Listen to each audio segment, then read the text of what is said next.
everybody. Welcome back to Smart Mouth, the podcast where we talk to our favorite people about their favorite foods. And this week, we are very honored to have Jacques Pepin joining us. Thank you so much for being here. Well, thank you for having me on Smart Mouth. Yep, That's that's what you said. Okay. A smart mouth is a mouth who eat the right things, right? I hope so. Yeah, okay. That's what I aim to do, certainly. So you're in Pasadena today to promote the re-airing of the PBS show that you've created. American Masters, Jacques Pepin, The Art of the Craft. Amazing. I mean, I'm very, very grateful. And my dear friend, Alice Water, who also is on American Master. And then we have, of course, James Beard as well, which hasn't never been done. I was surprised. And Julia, which was a show was done in 2005, I believe. Right. So the four of us are not going to have dinner together, but at least the two of us will. Certainly. Have all of your cooking shows been on PBS? Yes. I mean, I've done hundreds of shows on like Good Morning America or Letterman or whatever, Right. or even on the Food Channel Network as a guest. But the first series that I did was actually in Jacksonville, Florida, for the PBS station there in 1982. So you've had a relationship with PBS for a very long time. Oh, for a long time. And then I started in I think it was 88 at KQED in San Francisco. And I've been there since then, and we have done, I believe, 12 or 13 series of 26 shows in 30 some years. Wow. So that's a lot of shows. That's a lot of shows. Yes. But your work doesn't often take you down here to Los Angeles, does it? Not really, more to San Francisco and the area. Like I'm doing a book this year. I'm always doing a book.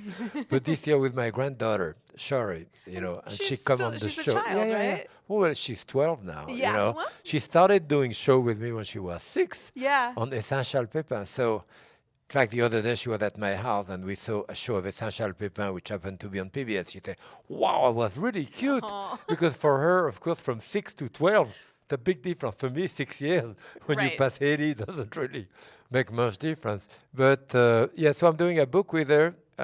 We have done illustration together and doing the book. And we are going to shoot for Fist It Forward. It's an internet things, and we will be shooting in April. We'll do like 20 show or whatever. That's a lot. And we are going to do at my house. No, we're going to do at my house. Well, with like maybe even 30 or 40 show, I don't know, but like 10 minutes, like one recipe what I explain to her and so forth. Oh, that sounds lovely. Right. That'll be a lot of fun. So you have this sort of pedigree that comes with you. Wow. It's Yes. I was thinking I have two dogs too. Well, so With all, good the three of you all together. Yeah. I was thinking about, people can describe you as a chef, a cookbook author, a host of many cooking shows. Is that how you would describe yourself as well? How would you tell someone who wasn't familiar with your work? How would you describe yourself? Well, I am a eater. I'm a drinker. I love people, and cooking is more than cooking. The sharing of food is just as important, maybe more important than the cooking. And that's what maybe the ultimate what civilization is, the sharing of food. I was quoting this morning Lévi-Strauss, which is an anthropologist, French anthropologist, who said that the process of cooking is the process by which nature is transformed into culture. And it's true, if you think of the primitive man cooking in the cave, and all of that has been taken with all kind of ritual, all kind of habit, all kind of thing which transform the table, which make it so that you can recognize people at the table. I mean, even your social level or where you are by what you eat, the way you behave at the table, all those habits, ritual, and all that become very important. From the Greek up to the etiquette of Louis XIV and That's up right. to Julia Child. Yeah, absolutely. And I think you have a lot of insight into that because of the various directions your career has taken. Yes. Your first job in America was at a very elegant French restaurant. Yes, it was at Le Pavillon in New York. There is a professor at BU. I don't know if you know him, but he just wrote a book, 10 Best Restaurant of America, starting in the middle of the 19th century. You know, Paul Sudman is a professor there, and I work in at least two of those. I work at the Pavilion and at Howard Johnson. So yes, and very different types of restaurants. Very different type of restaurant, yes. So when you came to America to work at the French restaurant in New York, correct? And you had already done time working for Charles de Gaulle and other important people in France, and you turned down the opportunity to work in the White House for Kennedy. Why did you decide to go a more proletariat route? Well, you know, you have to look at the way things were at the time, in the context of the time. When I was with the French president, for example, I served, you know, Eisenhower, Nehru, Tito, Macmillan, those were the head of state at the time. Well, I was in the kitchen, you know, I was the chef with my friend Jean-Claude. It was a small dinner. And that's it. No one ever called you for kudo in the dining room. No one ever came. If anyone came to the kitchen, something was wrong, and they would be yelled at.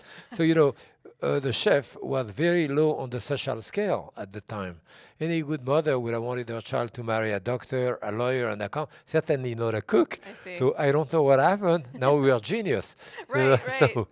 But in any case, so when I came to this country, I worked at the Pavilion, which was, you know, the ultima French restaurant in the U.S. And then after Howard Johnson, after the Pavilion, I left the Pavilion, and we were offered a job. I was offered a job at the White House, but at the same time at Howard Johnson, Mr. Johnson, Howard D. Johnson, who created the company, was a regular at the Pavilion. I went there with Pierre Frenet, who was the executive chef there. To be truthful, I did not realize the potential of publicity and all of that at the White House, because from what I had been through, it didn't exist. When I was in front of a television, barely didn't exist. I've never been interviewed, magazine, newspaper. That did not exist, period. The cook was in the kitchen, that was it. Okay. So, you know, I didn't realize that at the White House there was, you know, that kind of potential too, which at the time did not exist either, because the person who went there was René Verdon, a friend of mine, and that went the time in the early 60s when women liberation started, organic gardening, all kind of social change. And Jacqueline Kennedy took picture with her chef, and it started. So all of a sudden, you know, the role of the chef started going up on the social scale. Because if you are to ask who was the chef before René Verdon at the White House, it was a black lady I know from the South. Well, no one would have known anything about her, no more than they knew about me and all that. Right. So it was the same thing, you know, it was another world. Yeah. So you have to look at it in the context of the way it was. Sure. You know? Do you have any regrets about not cooking for the Kennedys? No, I mean, how could I? I mean, also, I probably would be married to another woman, have other type of kid. You know, my life would be very, very different. Where did you meet your wife? Actually, we met skiing upstate New York in the Catskills. I used to be a ski instructor too. Oh, wow. Weekend ski instructor. And so she took private lesson with me. Oh, very So I'm banging on her leg, telling, bend your knees too. She was in the ski patrol. She never told me. She ski as good as I did or better. So. Oh, my gosh. That's amazing. Right. She knew who you were ahead of time and requested you? No, she just knew. I mean, she liked me, I guess so. That's adorable. I think she thought I was gay anyway. Why? Well, because I had long hair, I had turtleneck, I had a leather jacket. We had in Europe too. I came here. So anyone dressed like that, he was gay. So that's really funny. I love that. When you started working for Howard Johnson's, there was this sense of was there a sense of coming in to elevate the cuisine, to make it better? Well, it was an amazing thing. I didn't know anything about mass production, about marketing. You know, I work with a chemist, really, so I learned words like specific gravity and coliform and bacteria, and you know, a thing like that. I learned about American taste, about the thing. I was in a totally, you know, American environment. I was going to Colombia also at the time, and so it was good for me. It was another world, and I was learning a lot about mass production, about marketing, you know, that type of stuff. Actually, you know, I opened the World Trade Center with Joe Baum in the early 70s, I set up the commissary, which we had 100,000 people within one block of the World Trade Center, 26 restaurants on the main concourse. So I set up the commissary to supply all of those restaurants. Then I was a consultant in the Russian tea room during the 80s for a number of years. Then I opened a restaurant on Fifth Avenue called La Potagerie. I'm saying all of that because all of those jobs, I would never have been able to do them if I hadn't had the training of Howard Johnson. As a French chef, I didn't know anything in terms of that type of production and marketing and so forth. And when you talk about American taste, I read something you said earlier, that while you were at Howard Johnson's, you became familiar with macaroni and cheese, hash browns, ice cream sundaes, banana splits, apple pies. Right. So these were all new Southern to you. fried chicken. Sure. So it was food that you hadn't grown up with. No, absolutely not. No. But it strikes you as being part of what Americans like. Well, if I like it, it's good. I mean, I love it. That was good. I didn't know shrimp. In France, we don't have the same type of... So yeah, many things, but that was the beauty of it. I did learn. I extend my repertoire, a great deal. And at Howard Johnson, frankly, when we came here, I work at the commissary in Queens Village, New York, where we did very large production. In 2000, I was asked by Time magazine. Time magazine did the 100 most important people of the 20th century, starting with Ford, Henry Ford, finishing with Bill Gates, I believe. And one of them was Ray Kroc, who created McDonald's. Well, I'd met him several times with Mr. Johnson, with Howard Johnson, doing for different function, party, and all that. Okay. So they asked me to write the piece on Ray Kroc, which I did. But during that time, I was looking at doing a bit of research, learned that in the mid-'60s when I was there, McDonald's, Kentucky Fried Chicken, and Burger King, the three of them together were smaller than Howard Johnson. Interesting. Howard Johnson had 1,000 restaurants, 300 motels. It was a large company. So in the commissary in Queens Village, as I say, I learned a great deal about that type of production I would have never known otherwise. And as I said, the recipe were already there, but when we came, they used margarine, for example. We put butter. They used dehydrated onion. We ate fresh onion, and so forth. I mean, it's more a question of reorganizing the recipe with the fresher, better ingredient, and of course creating new recipe and so forth. Sure. I mean, now people talk about sous vide and all that. At that time, we call it cryovacs, and we did large breast of turkey or anything cooked at low temperature, in a bath of water and so forth. So, that already was there. Right. So. Do you have a definition of what American taste is, or was it just new foods to you? I don't think. I mean, the definition of American taste is that it doesn't really have a definition because it's very eclectic in the sense that, it's a country, as I said, 24,000 restaurants in New York. You want to eat Swahili one night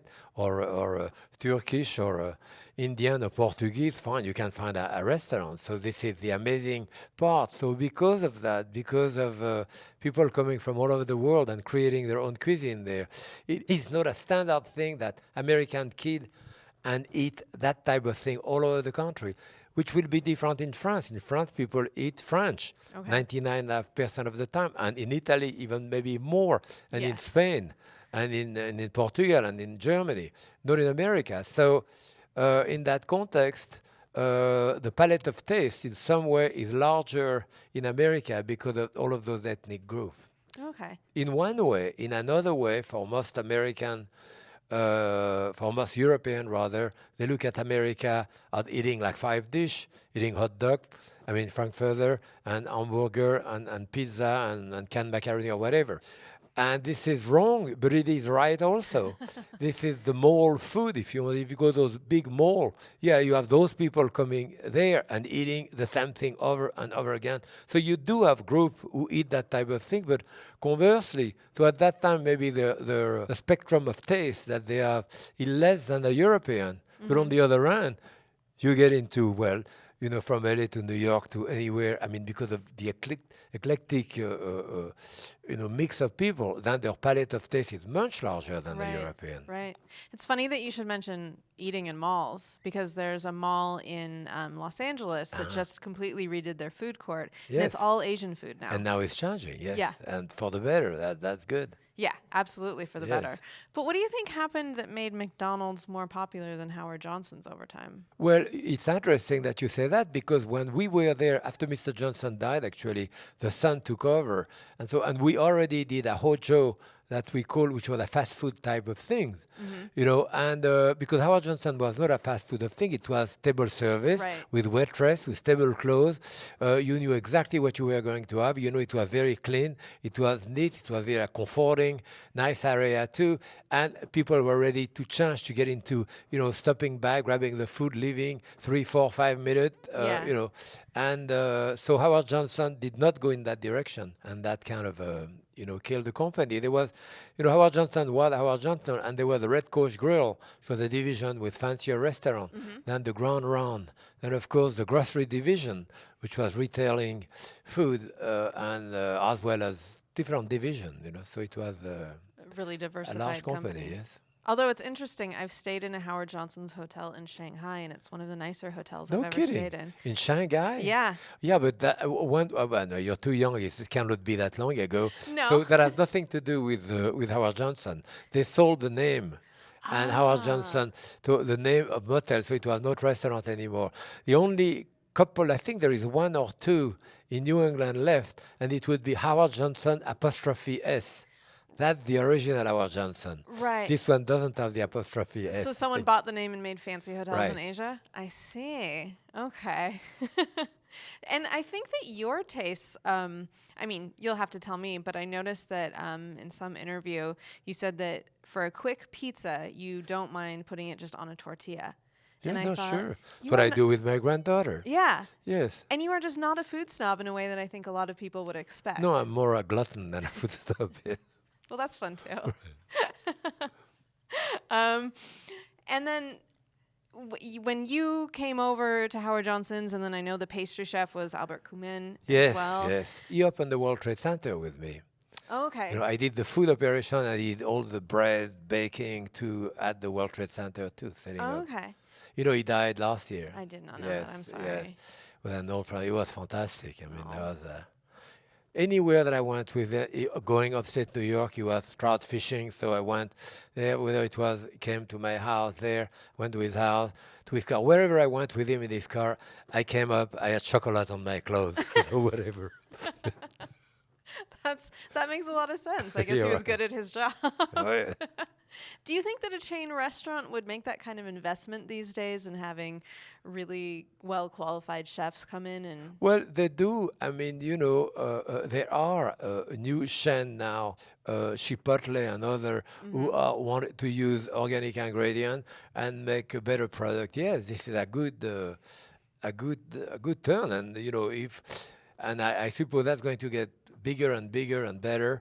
And at that time, organizations like McDonald's are going to have to change and adjust, But I'm not a snob. I love French fry at McDonald's. Stop by at French fry. I haven't in a few years, but I'm not against. I'm not against anything. Eating is a choice, and people do what you want. But it's a choice who involve a lot of things. From the farmer to distribution. To the way the kid eat, to the sharing of food, so it's much more, in our social mix, it's much more than just cooking, That's right. And we don't spend enough food in America, enough money on food compared to European, and that's why, the food is so cheap, so, in a restaurant, you look at the food cost. The food cost is price of what the cost of the food is per meal, and then you have the payroll.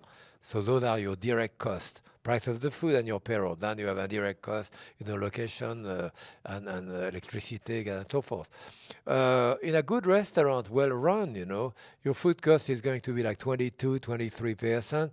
Your payroll will be at least 26, 30%. So you have 60, 70% of your direct cost. And the more expensive the restaurant, sometimes your food cost is more. You buy from truffle to whatever ingredient. But what maybe the highest food cost in America? People like McDonald's. Its food cost is probably 50, 60%. And the reason is that they sell a hamburger for 90 cents. Right. So, you know, 90 cents. I mean, your food costs got to be really high. People don't realize that. But production they do, but it's changing.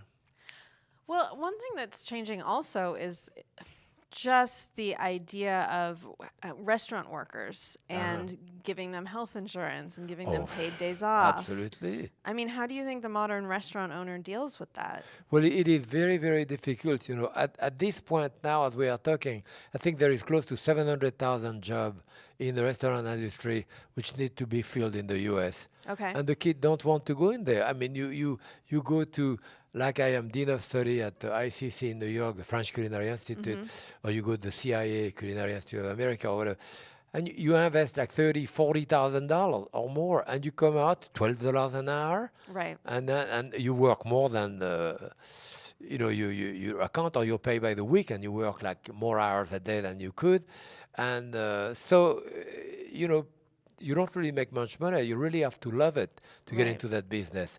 Eventually, yes, you have some great chefs like, you know, Wolfgang Puck or Emery Lagasse too. Yes, you end up making money. But on the whole, like in New York, there is 24,000 restaurants, you know. So if you can list 100, that would be a lot of the famous restaurant, but there is still 23,900 behind that, which are small mom and pop place who feed people, where the people don't make much money. Right. So you really have to love it to get into that type of business. You know? But what about the people who don't love it or don't have the same aspirations to be a Wolfgang Puck? They still, the restaurants still exist. People still want to go to dinner. Right, but you know, you cannot cook. You know, you have to cook with love. You know, you cannot cook indifferently, otherwise the food is no good. You know, you have to be involved in what you're doing in the food. That's one thing. I mean, I am known maybe more for my technique than anything else, and the technique is, you know, it's a mechanical manipulation, if you want, that you learn over and over and over and over. When I was an apprentice, 13 years old, you know, you repeat, so that it kind of become part of your DNA. You don't even have to think about it. So I can go on television, look at the camera, cook, my hands are just moving and doing this because of that type of repeat. This is what we teach in the school in New York. Anyone can acquire this, you know, and if you acquire that, I believe that you're able to run a little restaurant. Okay. But does that make you a great chef? No, I know a fair amount of pretty good chefs, very good technically, working fast, and are relatively lousy cook. The food is fine, but never great. If you happen to be a great chef like you know, Thomas Keller or Daniel Boulud, then, or Tom Colicchio, then not only you're a good craftsman, but you have taste. You have taste, and you have, you know, inventiveness and other type of things. You know? Okay. Do you think that America should adopt the European apprenticeship system that you came up with? No, it's way too late now. Really? Are you kidding? No, and here it's a time of instant gratification. People are not going to repeat for 5 years without getting paid or something. Are you kidding? I suppose that makes but you know, sense. it's interesting because at the school in New York, the people who graduate there, they are not young people. I mean, there are some young people, but some older, second career very often. After 6 months, what they come out with, what they can do when we have the final and all that they do, I would never have been able to do that after 3 or 4 years of apprenticeship. Oh. I didn't know far to be.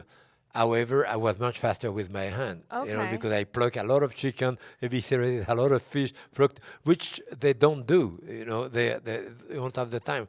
So when you get behind the line, you have to have that type of speed and all that. So that's the difference between and youth you know, a professional chef who can cook fast as well as pretty well. Right. But that you have a great cook like Julia or you know, Alice Water, but not trained the same way, can do a fantastic meal, but that's something else than cooking for 200 people or whatever. Right. It's like comparing a big farmer who have large mechanical equipment and do thousands of bushel of corn and can produce and some good product too.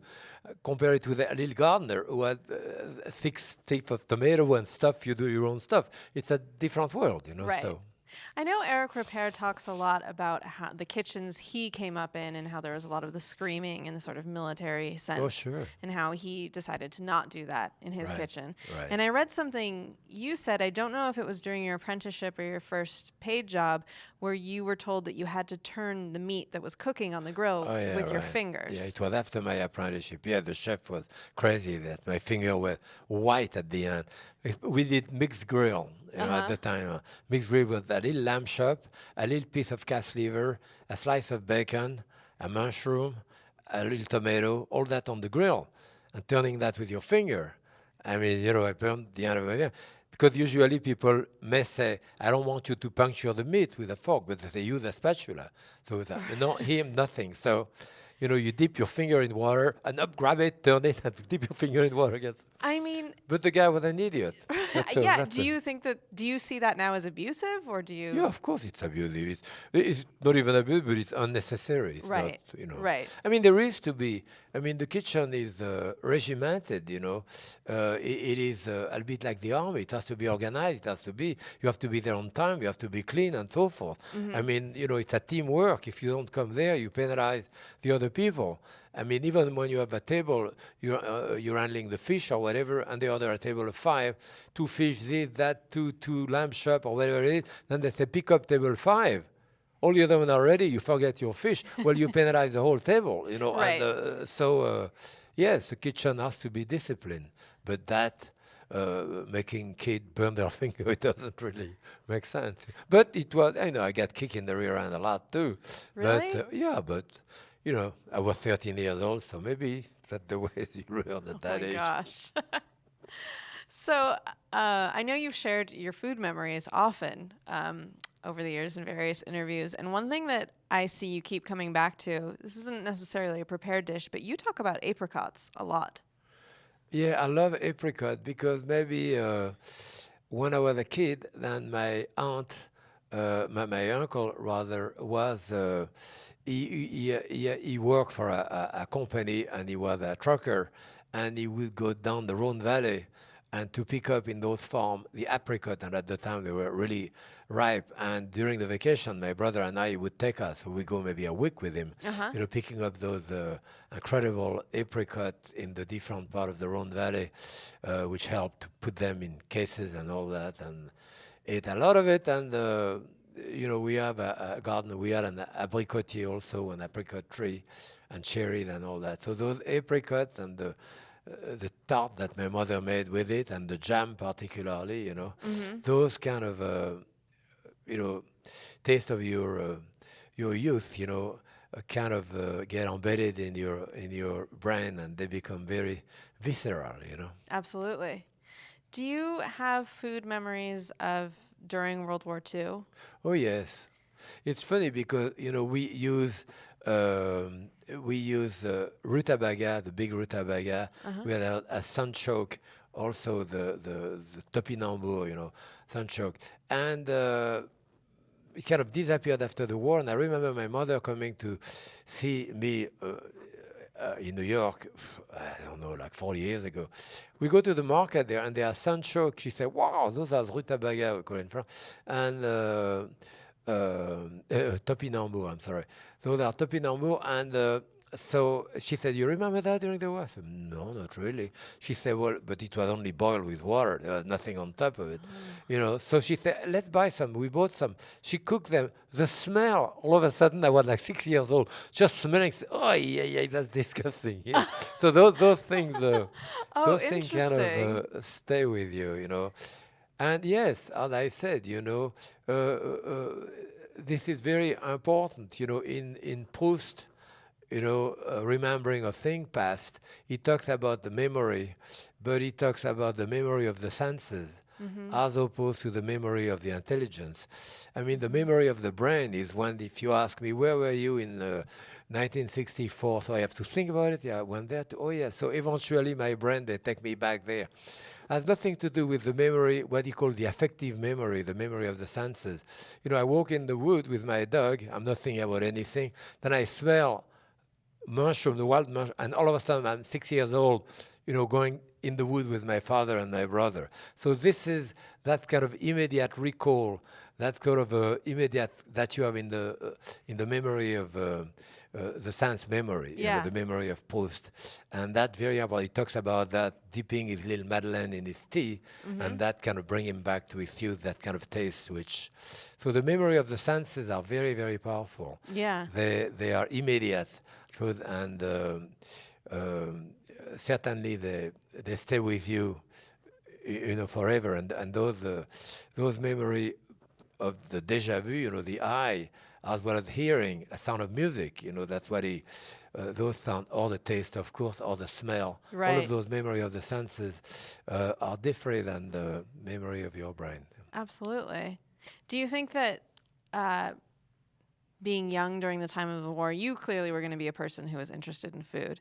That's meant to be. Well, and your family I was interested too. in food. In that fact, I wanted to eat Right. every day, and I liked it when it was good. Right. You know? So, apparently I love chocolate, but I don't remember chocolate because apparently my mother already told me the story that when I was like a year and a half, 2 years old, I loved chocolate. So they gave me chocolate. That was just before the war. So that one time a friend of my father came and gave me a piece of chocolate, which I stuffed in my mouth. I was a year and a half or whatever. And my father stopped my arm and said, okay, say thank you now. Apparently I was very stubborn. I said no. So he said, say thank you, so you cannot eat it. So I said no. So, you know, I refused to you know, apparently I was very, and eventually they still let me have the chocolate, but I didn't say thank you. So the only time I remember chocolate, it was when I got it from GI, who threw it behind the tank when they liberated Bourg, going the big avenue. First time I had chewing gum too, which we kept that chewing gum for weeks with my brother. Really? I gave him for a day, he gave it back to me, I lended it to a friend, you know, so. I mean, those are pretty momentous food memories. Those aren't just everyday food memories. It's the end of the war. No, that was, yes. Do you remember the sense of relief? Do you remember anything beyond the food memories, like how? No, I remember more fun. Like I remember my brother and I walking behind the German with a goose step to imitate them, and they yelled at us. You know, that was it. Really? I remember getting up at night because the bomb, the plane came, and my mother grabbed us to run in the street under a little bridge. They were there. We hide under the bridge because of bombardment. But for us kids, it was more fun than anything else, you know. 6, 7 years old, I didn't really realize the danger. My father left, went into the resistance at that point. Wow. But I did not really, you know, grab the danger of it too. I was probably too young, you know. So as little French children, the Nazis would yell at you, but you weren't going to get in actual trouble for making fun of them? No, I mean, we never got more than being yelled at or whatever, you know. Wow. But those were not probably the Gestapo or the militia. They were, you know, the regular troop. So they were often farm kid, you know, came from Germany. Not that much older than you. Yeah. Oh my not gosh. That much older, right? That is really something. Have you ever seen the movie Ratatouille? Of course, yes, right. Do you like that movie? I love that movie. It's it was a great terrific. movie, isn't it? Yes. I don't know if I like the food critic, but I like the movie, and I like of course, I love the rat. You know, Right. The rat, Atouille, you know.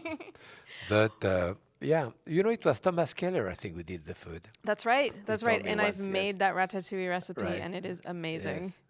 It's funny that you say that you don't like the critic, because as a food critic myself, that really resonated with me. A lot of the guilt of judging other people's food, even if you don't necessarily know how to cook yourself. Yes, I don't think that I would be a food critic. I mean, actually, you know, when Craig Claiborne left the New York Times, I had started doing some article at the New York Times.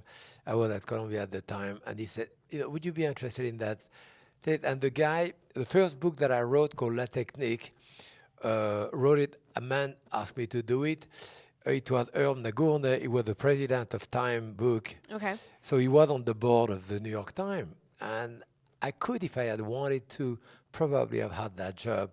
But I say I cannot sleep at night if I had to do that. You know, because I have so many friends, and I'm not going to say it's good if it's no good. Right. But, you know, on the other hand, This is not what I no, enjoy it's hard. doing. It's not very nice. Not at all.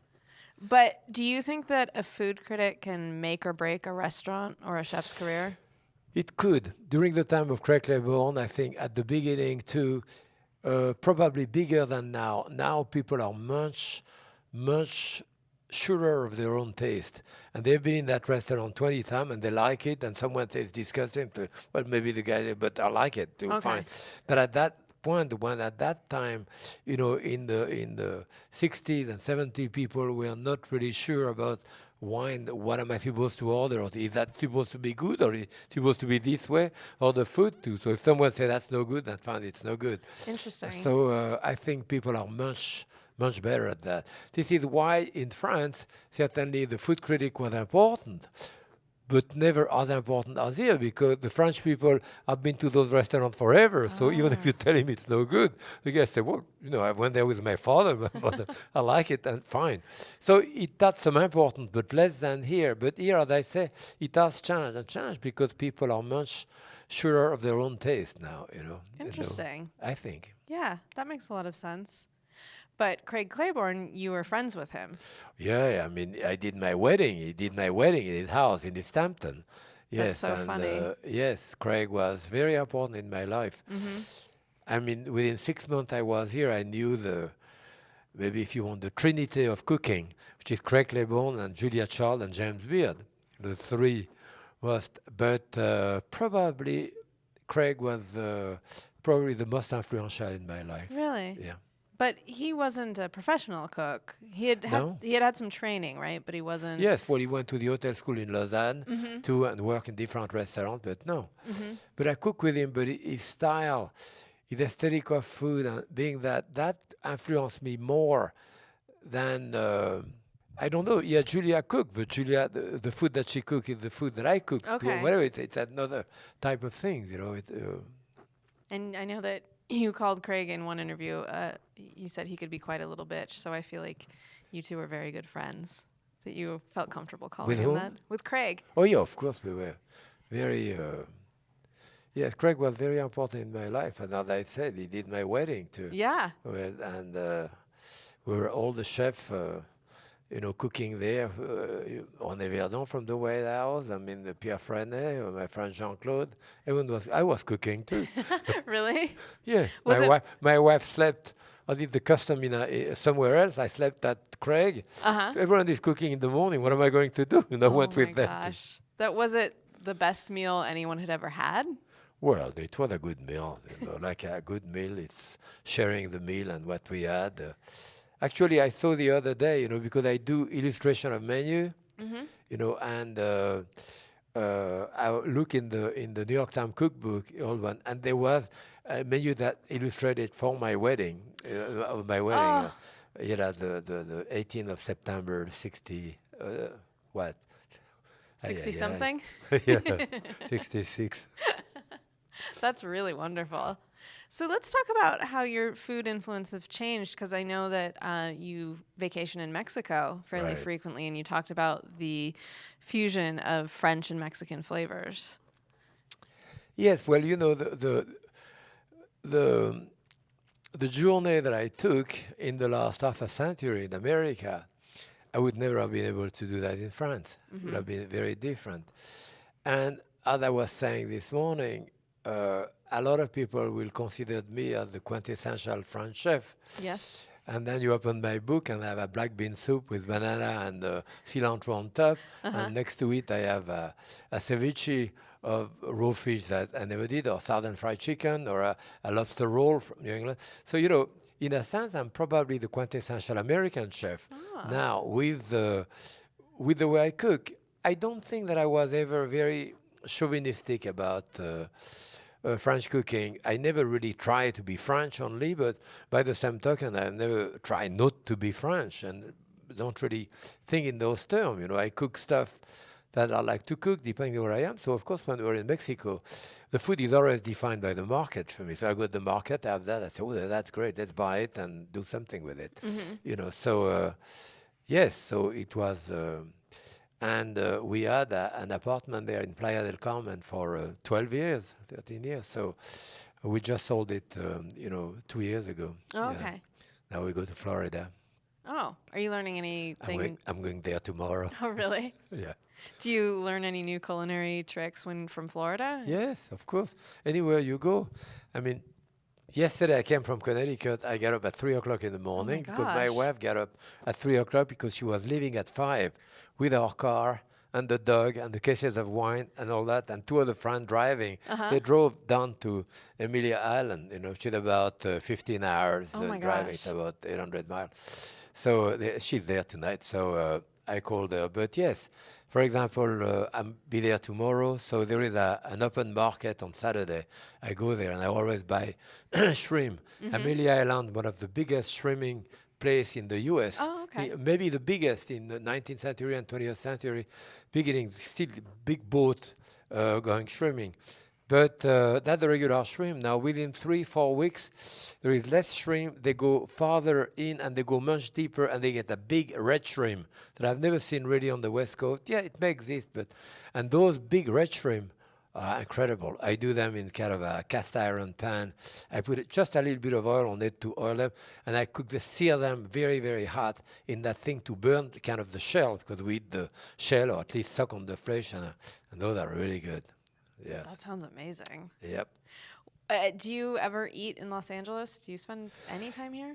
I haven't been in Los Angeles in quite a while. The last time I came here a couple of years ago to be on the Chew, I think, on the show, and then I was by myself at the studio. So I ate at the hotel because I didn't know, even exactly where I was and where to go.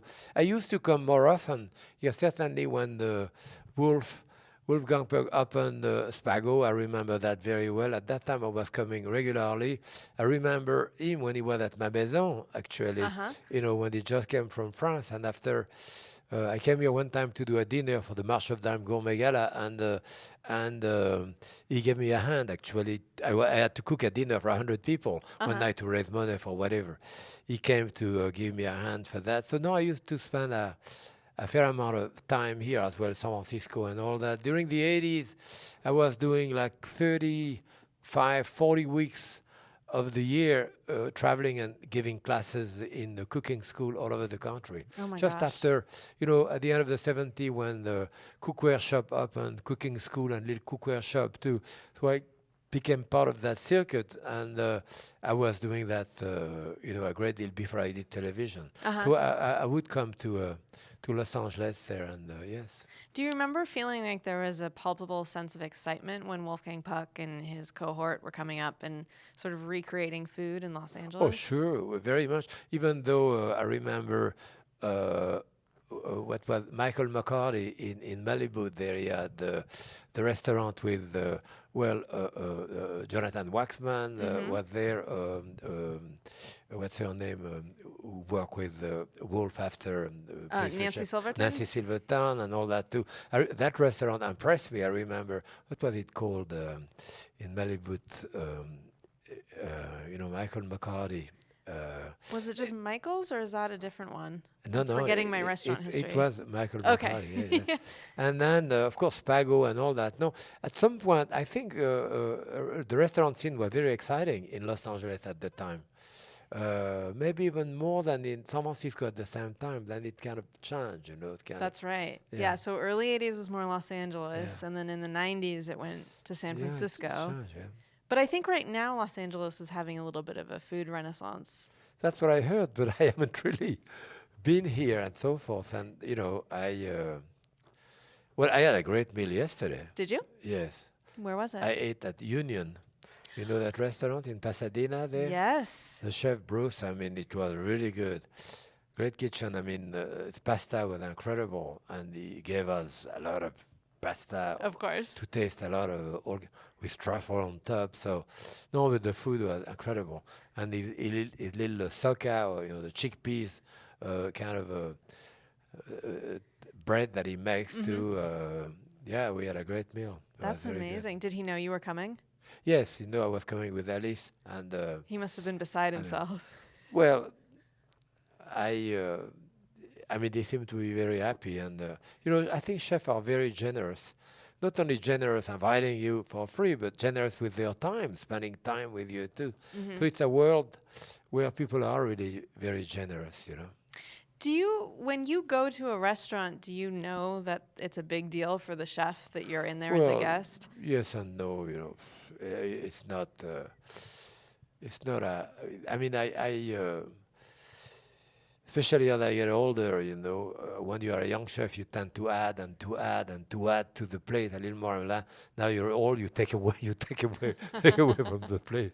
If I have a good tomato out of the garden, just not too cold, ripe, you know, I don't, you know, a bit of coarse salt on top, whatever. But so yes, it changed. You know, and I changed. You know, my metabolism changed as you get older.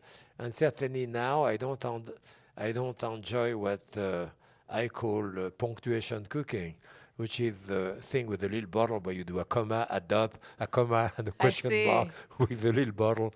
I call that punctuation cooking. That's really funny. I mean, I have nothing to dip my bread in. I don't even know what those things are around. No, I get very tired of those tiny things, and even more so with wine. You know, I like to have maybe a glass of champagne, maybe a couple of different wine, but not 20 wine with like 2 tablespoons of each for each thing. I see. I get really tired of that, and I want to go out, have a taco and a beer somewhere. Yeah. Well, you have to spend more time in LA if you want to have a taco and a beer. Do you spend most of your time in Connecticut? Yes. I mean, you can see that my accent is pure Connecticut Yankee drawl, you know. So absolutely. Yes. I teach at Boston University for 35 years. Oh, wow. You know? So I still teach there, and I teach at the school in New York, so I'm somewhat in the middle. So I can do that. And so, you know, I'm executive culinary director of Oceania Cruise Line. So I do a cruise or two every year. You know, we just came back from, we're in Italy, from Venice to Rome, went to Croatia, Slovenia, Montenegro, and so forth. And we'll be again on the cruise in June, I think. We're going from London, the North Sea, up to Oslo and Copenhagen, you know, going back the other way. So, and I, you know, when I go, we do a few classes, I work a bit with the chef. So I do less cooking class than I used to when I was traveling so much to do that, but... You move around a lot. Is your daughter still in Portland, Oregon? No. She, after Portland, Oregon, they moved to Denver a couple of years, and now she is in Rhode Island, in Providence, Rhode Island. So she moved back closer to where you are. My son-in-law teaches. He's a chef as well. He teaches at Johnson and Well, St. Claudine is close, so I do a fair amount of stuff with her. In fact, we're going to Florida now, but when I come back the end of March, I'm going to Phoenix with her, doing a class, and then after we have, you know, a few other together. Yes. Wonderful. Well, thank you so much for joining us. Well, thank you for having me. And everybody watch American Masters in May on PBS. Yes, thank you. The Art of the Craft, I think they call mine. Yes, Jacques Pepin, The Art of the Craft. That is your specific title. But you're in all of them, right? Yes, apparently. I didn't even realize that at all. Yeah. You know, so, but I saw the one on Alice not too long ago, and I saw myself, I don't think that I was interviewed for that, or I didn't know it was for that. Maybe another interview. James Beard, they called me several times to interview me. And I didn't even know I was in Julia as well, but in Julia I think it's more kind of just pieces of our show together and so forth, I think. Okay. I think. Well, who knows? We'll find out in May. Yes, okay. Right. Thank you so much. Thank you very much.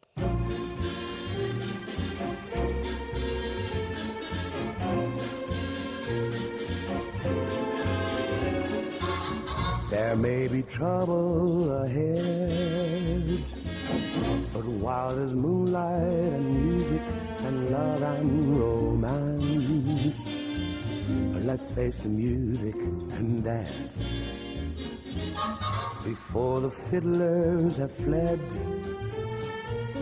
before they ask us to pay the bill, and while we still have the chance, let's face the music and dance.